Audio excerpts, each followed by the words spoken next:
केवल शुभ लाभ रिद्धि सिद्धि ही शिव जी का परिवार नहीं, केवल माँ जगत जननी पार्वती ही शंकर का परिवार नहीं। शिव महापुराण की कथा कहती है, जो शंकर जी के मंदिर में जाकर एक लोटा जल समर्पित करता है, अपने घर से पैदल चलकर शिवालय तक जाता है, अपने घर से चलकर जो शंकर भगवान के मंदिर तक पहुंचता है, शिव कहते हैं वो मेरे परिवार का ही सदस्य है, उसकी परवाह करना मेरी जवाब। भी बैठकर पुकार लेता है, शिव उसके दरवाजे तक पहुंचकर उसका कल्याण कर ही देता है। नमः शिवाय का मतलब क्या है? जम के बोलो, नमः शिवाय का मतलब क्या है? शिव जी को नमन करना, प्रणाम करना।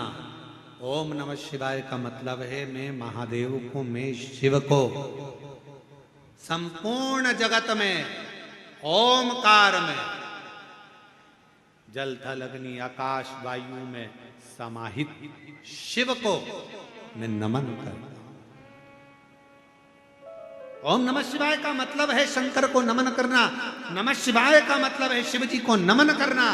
श्री शिवाय नमस्तुभ्यम का मतलब है शंकर भगवान को, गौरी शंकर को, नारायण शंकर को, हर शंकर को मैं नमन करता हूं।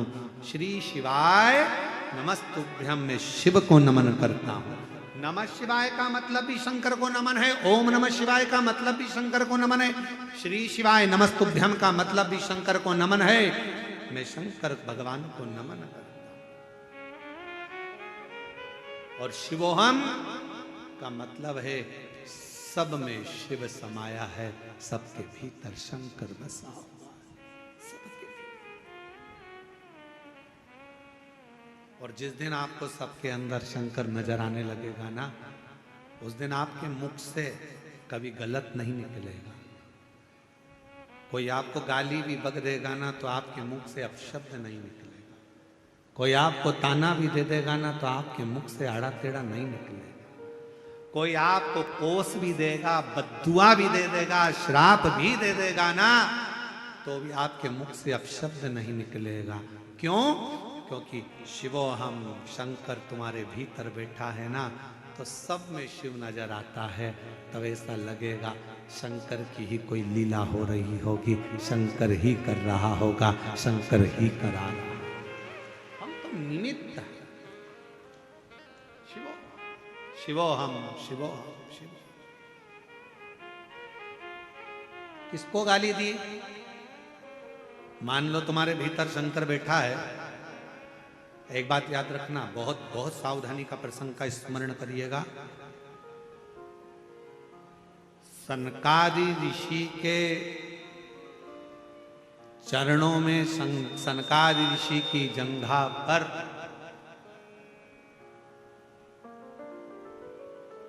मैना धन्या कला का लहंगा वस्त्र लग गया था। सनकादि ऋषि ने कहा था, ये मेरे शरीर पर चोट नहीं आई है, चोट मेरे भगवान के शरीर पर आई। तो पूछा देवियों ने, मैना धन्या कला ने पूछा, शिव महापुराण की विद्येश्वर संहिता का चरित्र कथा पूछा गया। मैना धन्या कला ने पूछा, हमारे शरीर से आपके शरीर पर चोट लगी है, हमारे कपड़े से आपके शरीर पर चोट लगी है, और आप कह रहे हो कि देवताओं के शरीर पर चोट लगी, ये कैसे हो सकता है? तो कहा, जब कोई भजन करता है, मंत्र जाप करता है, नाम जाप करता है, स्मरण करता है, कोई भगवान की अविरल भक्ति में डूबा रहता है ना, उसको अगर कोई गाली भी देता है तो गाली कभी उसको नहीं लगती, उसको लगती है जो उसके दिल में रहता है, जो उसके हृदय में विराजमान रहता है। अपने भीतर पहुंचना। अब 5 दिन तक आप करोगे क्या? ओ मेरी छत्तीसगढ़ की जीजी, मेरे जीजाओं, मेरी बेटियों, बेटाओं, मेरी माँ, मेरे पिता तुल्य बुजुर्ग जो कथा में बैठे हैं, आपसे पूछें कि अब 5 दिन हमको करना क्या? हमको यही पहचानना है कि शिव है कौन।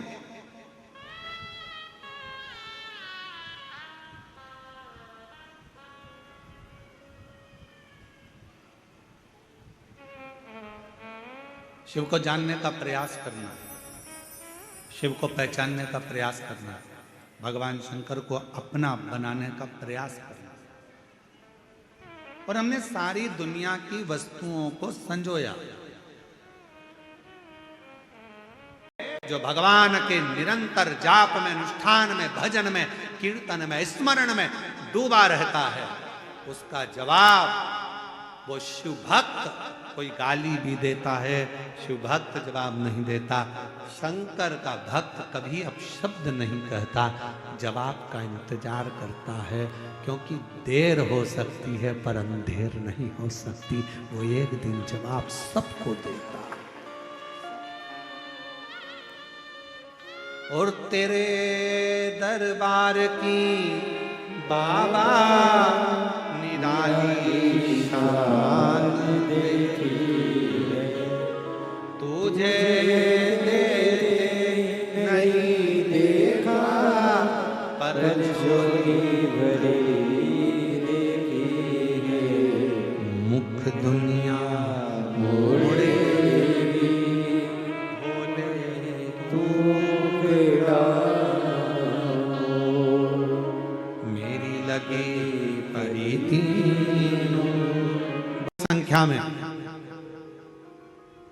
आज प्रथम दिवस की कथा में जो आपकी संख्या, जो शिव भक्त श्रवण कर रहे हैं और जितने आस्था चैनल पर सुन रहे हैं, जितने फेसबुक यूट्यूब पर कथा सुन रहे हैं, उनसे निवेदन करेंगे, मन को 10 minute, 5 minute, 2 minute, 1 minute Shiv के पास जाओ तो थोड़ा मन को स्थिर करने का प्रयास करें।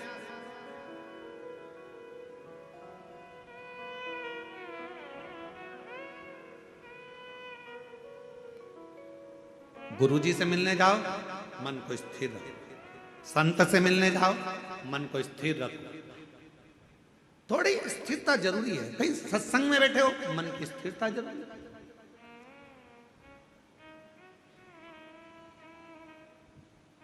अब पार्वती जी ने प्रश्न करा था कि मनुष्य का जन्म क्यों हुआ, अंत में उसके प्राण छूटे और शिव धाम चले जाए, ऐसा कोई उपाय? पूछ पार्वती रही है और वही उन्हीं का मन डोल गए, श्राप दे दिया, तुम मछुआरन बनोगे, जाओ। छोटी सी 4 वर्ष की कन्या का रूप धरकर मछुआरों की बस्ती में माँ पार्वती जी आ गई। छोटी सी माँ, सुंदर चोली पहनी है, लहंगा पहनी है, मस्तक पर छोटे से केश के सुंदर सा जूड़ा बंधा है। मेरी माँ कर्ण में कर्णफूल पहनी है, नाक में सुंदर नथनी पहनी है, मस्तक पर बिंदिया है, होठों पर लाली लगी है, नैनों में सुरमा लगा है। मेरी माँ के सुंदर सी माथे पर एक बिंदी बड़ी सी लगी है। छोटी सी कन्या का रूप रखकर मेरी माँ आज मछुआरों की बस्ती में पहुंची है।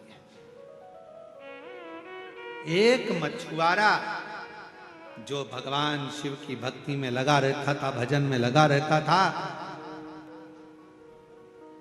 उस मछुआरे के घर में औलाद नहीं थी, संतान।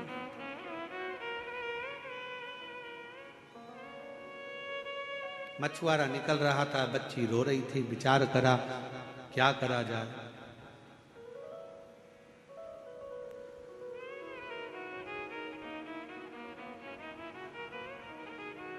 ये कथा कहती है, शंकर भगवान से निवेदन करना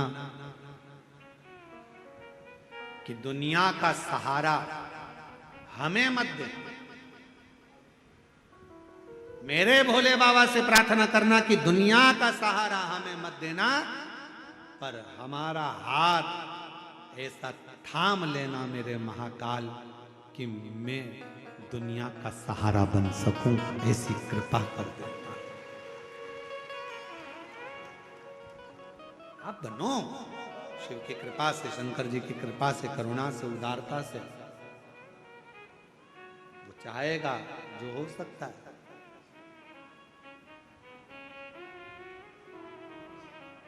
रामचरितमानस में लिखा है कि जब भगवान कृपा करता है तो गूंगा भी बोल देता है, लंगड़ा भी चलता है जब शिव की कृपा होती है, लूला भी काम करने लगता है जब शिव की कृपा होती है, बहरा सुनने लगता है जब शिव की कृपा होती है, अंधा देखने लगता है जब शिव की कृपा होती है।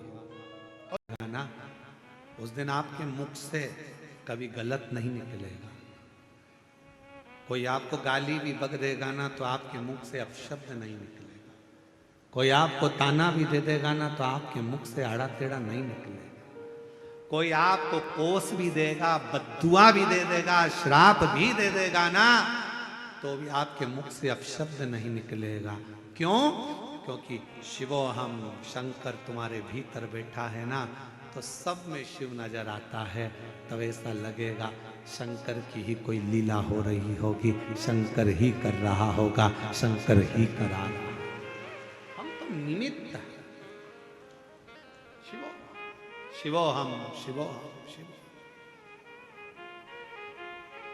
किसको गाली दी? मान लो तुम्हारे भीतर शंकर बैठा है। एक बात याद रखना, बहुत बहुत सावधानी का प्रसंग का स्मरण करिएगा। सनकादि ऋषि के चरणों में, सनकादि ऋषि की जंघा पर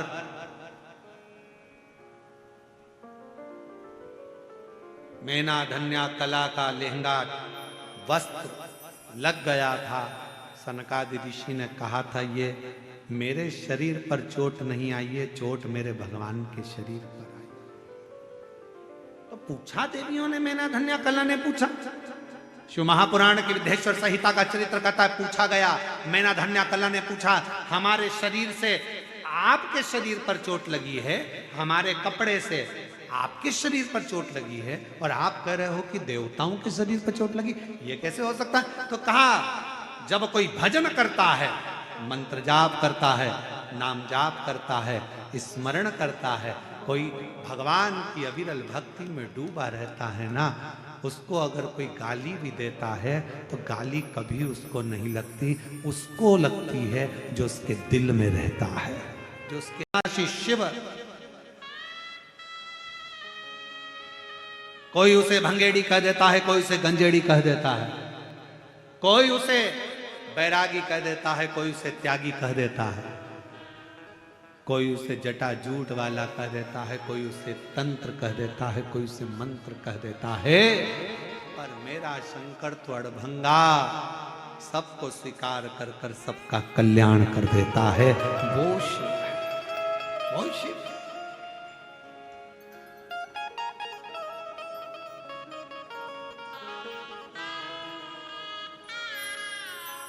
उसकी भक्ति कैलाश सुना लग रहा है। पार्वती जी शिव जी की आराधना कर रही है, एकांत में बैठकर याद कर रही है पार्वती जी शिव को, एकांत में बैठी बस याद कर रही, कोई अनुष्ठान नहीं, कोई पूजन नहीं, पार्वती जी बस बैठी है, क्योंकि मछुआरे की बेटी है, पूजन का विधान नहीं जानती है, निभाना तो पड़ेगा जिसके घर में जन्मी है।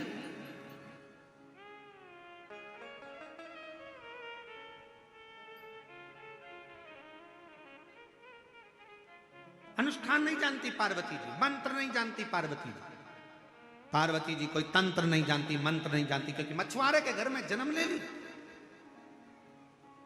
बच्ची का नाम पार्वती रख दिया, बस एक वृक्ष के नीचे मौन होकर बैठ जाती है और स्मरण करती है, शिव को प्रणाम। कभी नमः शिवाय बोलोगे तो शंकर को नमन है, ओम नमः शिवाय बोल रहे हो तो शंकर को नमन है, और श्री शिवाय नमस्तुभ्यम बोल रहे हो तो शंकर को नमन है। जप रही है, प्रणाम कर रही है शिव को।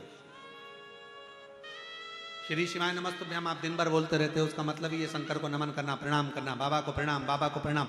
आप बार बार किसी को प्रणाम करिए, बार बार प्रणाम करिए, इतना खुश हो जाता है। बताओ, मेरा नाम लेकर मुझे प्रणाम कर रहा है, बार बार पुकार रहा है, मुझे प्रणाम कर रहा है, भूलता ही नहीं है। हर क्षण सुबह से उठेगा, श्री शिवाय नमस्तुभ्यम, प्रणाम कर लिया। दिन में श्री शिवाय नमस्तुभ्यम, रात में श्री शिवाय नमस्तुभ्यम, सुबह से शाम तक कितनी बार प्रणाम करता, कितनी बार।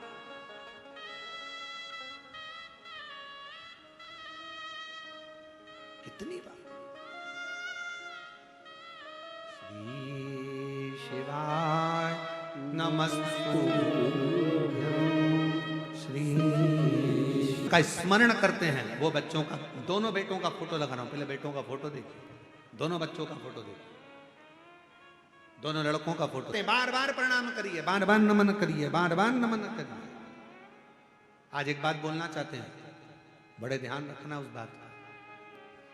घर में सेठ जी अगर दानी होते हैं ना, तो जो काम करने वाला नौकर है, सेवक है ना, जब सेठ जी घर में रहते तभी झाड़ू पोछा करने आता है।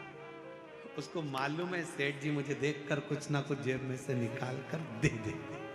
सेठानी अगर धार्मिक है, सेठानी अगर दानदाता है, सेठानी अगर अच्छी है दिल की, तो नौकर नौकरानी सेवा करने, सेविका सेवक आते हैं तो देख कर आते हैं कि ये मेरी सेठानी है ना, जब मैं झाड़ू लगाने जाऊंगी ना चुपचाप से मुझे 200 500 50 रुपए दे देगी। सेठानी अच्छी, सेठानी अच्छा, सेठ अच्छा है। उसी तरह देख लिया सेठ जी जाना है, सर राम राम सीताराम। सेठ जी ने देखा तू रोज रोज मुझे प्रणाम करता है, रोज रोज नमन करता है, इधर आ ले 50 रुपये रख।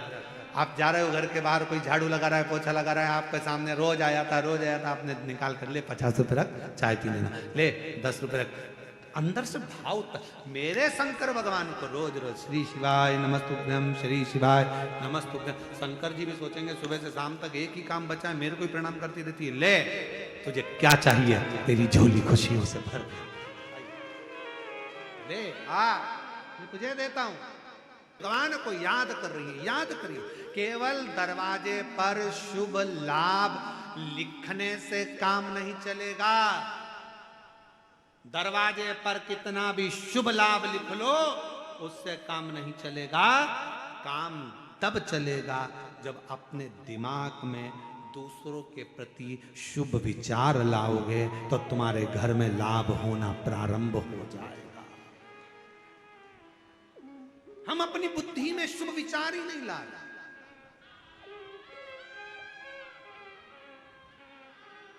एक महिला बैठी है, कुछ भी करो, पति जी ने स्मरण किया शिव जी का, शिव जी करुणा, शंकर ने करुणा, और क्या करुणा मेरे बाबा ने करी देखिए। शिव जी ने नंदी को भेजा, नंदी कुछ भी करो, पार्वती को कैलाश पर लेकर आओ। वो मुझे याद कर रही है, मुझे स्मरण कर रही है, मैं उसके बिना और वो मेरे बिना नहीं रह सकती।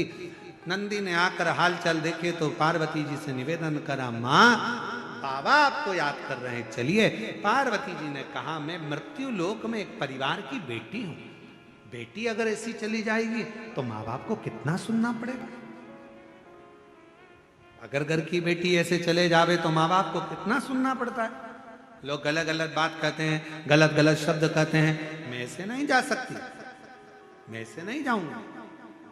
तो फिर पार्वती जी ने कहा बाबा भोलेनाथ जी से कहो पृथ्वी पर कैलाश छोड़कर आए, मछुआरों की बस्ती में मेरे साथ पाणी ग्रहण संस्कार करें, मुझे ब्याहें और लेकर जा। पार्वती जी ने जैसे कहा तो नंदी ने कहा शिव जी यहां आकर तुमको विवाह कर कर कैसे लेकर जाएंगे, तुम तो मछुआरों की बेटी बन गई, क्या शंकर जी मछुआरों के बेटे बनेंगे? मैं नहीं जानता, अब शिव जी जाने और उनकी लीला जाने। और तेरी कृपा का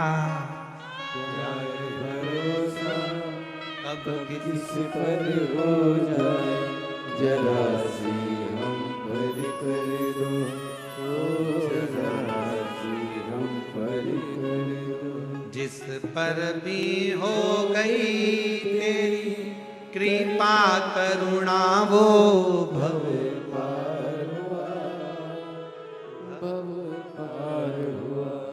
पापी हो चाहे जितना उसका भी बाबा उद्धार हुआ, उद्धार हुआ। अब सेवा करूं, बाबा का भजन करूं, स्मरण करूं, लगी।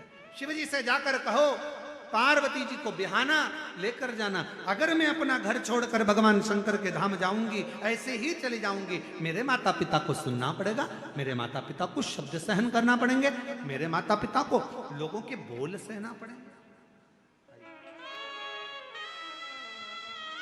लोगों के बोल, मेरे माँ बाप।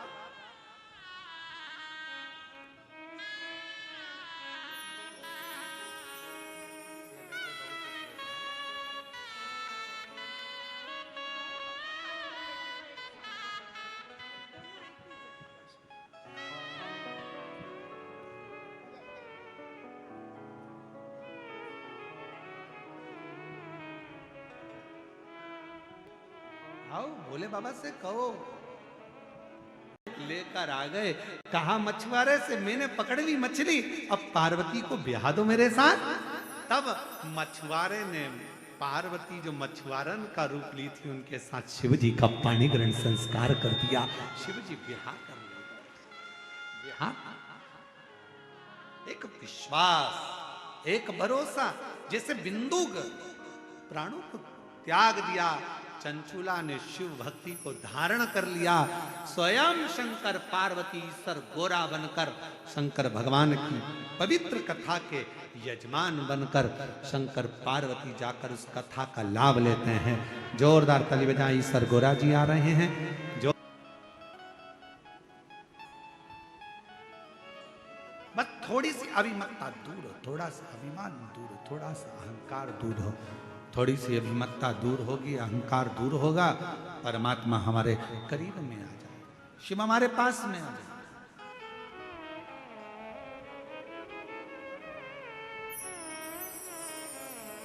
एक चाकरवाणी में एक प्रश्न किसी एक लड़के ने करा था, उसका उत्तर हम दे नहीं पाए क्योंकि उस समय पर कथा का विराम दिवस था।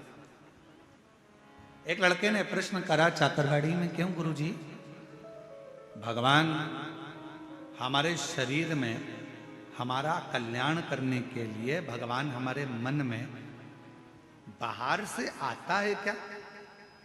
प्रश्न था। दीदी एक प्रश्न करा गया कि भगवान क्या बाहर से हमारा कल्याण करने के लिए आता?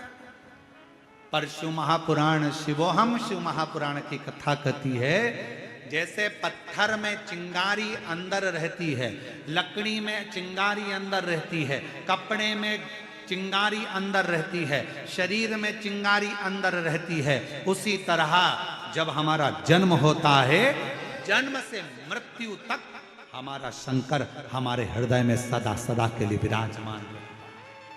उसको प्रकट नहीं किया जाता, उसको प्राप्त करने के लिए बस भीतर खोज करी जाती है, अपने भीतर उस परमात्मा को संजोया जाता है, उस परमात्मा को खोजा जाता है, अपने भीतर जाया जाता है, थोड़ा सा खोज।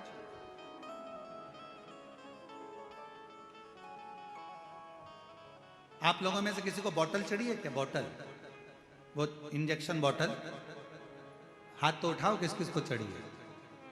अच्छा, रख लो रख लो, बहुत सारे हो, चलो हम भी हैं तुम्हारे साथ में, ठीक है? ऐसा नहीं कि हमको नहीं चढ़ी, हमें भी चढ़ी। जब माता बड़ी का तब चढ़ी। बोतल चढ़ती है तो वो कंप्यूटर क्या करता है, सिस्टर क्या करती है, नस ढूंढती है। बोलो ढूंढती कि नहीं ढूंढती? यहाँ पर पट्टा बांधेगी एक लपक के, फिर कहेगी मुट्ठी बांधो, और मुट्ठी बांध कर फिर यहाँ नस, फिर देखेगी। अब यहाँ पर नस नहीं मिली तो फिर थोड़ा सा कहेगी पट्टे को नीचे बांधा, फिर यहाँ, फिर कहेगी यहाँ देखती हूँ, ऐसा ऐसा करो जम के, फिर ऐसा करेगी। करने के बाद उसमें नस मिलेगी, नस मिलने के बाद फिर सुई लगाएगी, फिर बॉटल चढ़ाएगी, और फिर कहेगी हाथ मत हिलाना। बस शिव महापुराण की कथा भी ये कहती है, परमात्मा जैसे नस हमारे शरीर में है, बस ढूंढने के लिए ठप लगाना पड़ रही है, थोड़ा कसना पड़ रहा है, और हाथ को स्थिर रखना पड़ रहा है। ये तीन चीजें अपने लिए है। परमात्मा नस की तरह हमारे अंदर समाया हुआ है, उसको ढूंढने के लिए अपने को थोड़ा संयमित होना पड़ेगा, थोड़ा काम, लोभ, आसक्ति, वासना, तृष्णा से कसना पड़ेगा कि ये हमारे भीतर प्रवेश ना कर जाए, और उसके बाद फिर थप देना पड़ेगी। कहाँ की? सत्संग की थप लगाओ, फिर हाथ को स्थिर कर लो, परमात्मा प्राप्त हो जाता है। परमात्मा आ जाओ बेटा।